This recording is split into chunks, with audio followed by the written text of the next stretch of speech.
Hello, we're from this Jane's Videos, and I'm back with another Spirit Halloween 2020 prop review, and this one is on the Flaming Pumpkin, the Trick or Treat Flaming Pumpkin. I got this to go along with Sam the other day, but unlike Sam, who is a returning prop from 2019 who has returned for 2020, this is a brand new for 2020 prop. And I do believe I am the first haunter to own this, so I'm very excited to give you guys a look at this and show you this cool and awesome prop from the movie Trick or Treat, so let's get right into it. First off, of course, detail. This does not have too much detail, it just looks like a basic pumpkin, but of course with the design from Trick or Treat, but it doesn't have too much texturing and stuff. I would have preferred if it did, especially for the price, which I will get into later, but I do think it looks really good. It definitely replicates the pumpkin from Trick or Treat very well, and the eyes and the mouth and everything looks exactly like it does in the movie. You've got kind of a mesh type of material behind there to make the eyes look better when it is lighting up. On the back of the pumpkin here, I really like this. You've got the Trick or Treat logo, which is something that I really like. Now this doesn't light up when the pumpkin's lit up, but I do think it's really cool that they added the Trick or Treat logo to the back here. Of course, you're not really going to be seeing the back, but I do think it's a nice added touch, and I do like it. It looks really nice. Of course, the top of the pumpkin here is open, as that is how it is in the movie, and that is where the flame comes out in the movie. So this is the flame. It's just cloth, basically, like all these flame lights are, but it's very reminiscent to how the flame looks in the movie, which is really, really cool. It's yellow when most flame lights are white and get illuminated and look red when they're illuminated. This one is yellow, and inside there you have the lights. It does have orange or yellow lights and some white as well, which I think really adds some depth to the color, and it looks really nice when it's plugged in.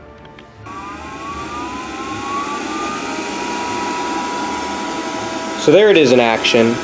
I think it looks really, really good.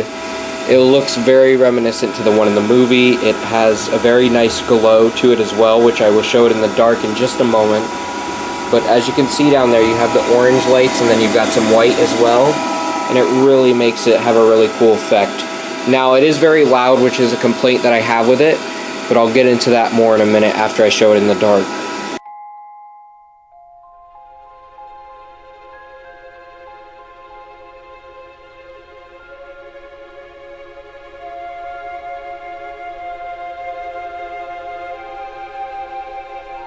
So as you can see, it has a very nice effect. It looks just like it does in the movie, which is obviously what you want with a licensed prop, so I really like that.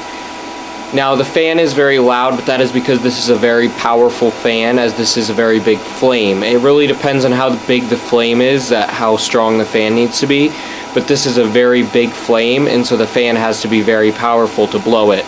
And so the fan is very loud, which is an issue I have. I really wish it would be quieter, because it is extremely loud. But it's still really cool nonetheless. And it does have lights inside the pumpkin too that allow the inside to light up, which I really like. Now this retails for $59.99, which I think is asking way too much for it. Even though it is a licensed prop, it is a tabletop. It's not that big. It's about 1.5 feet tall when the flame's at full height, maybe 2 feet. I'm actually going to argue it's probably 2 feet, because you can see Sam next to it there. So it's about 2 feet tall when the flame is at full height, which is not a bad height at all. It definitely looks how it would in the movie, but I think asking that much for it is asking a little too much for a tabletop. I would have preferred if it was $49.99, $50. That would have been a lot more reasonable in my opinion, but I think $60 is asking a little bit too much. So overall, my only complaints with it really are how loud the fan is and the price. So I'm going to give this a 7 out of 10, a full 7 out of 10. Let's just go with 7 out of 10, because I do think it's really cool, and I would highly recommend it if you are a fan of Trick or Treat. I do think it's really awesome. I really like it. I do have some complaints with it, but other than that, I think it's really cool, and definitely worth your money if you're a fan of the movie, as I have recently become in only the past month, and I wanted to pick it up. So I hope you all enjoyed. Keep howling at the moon, my werewolves.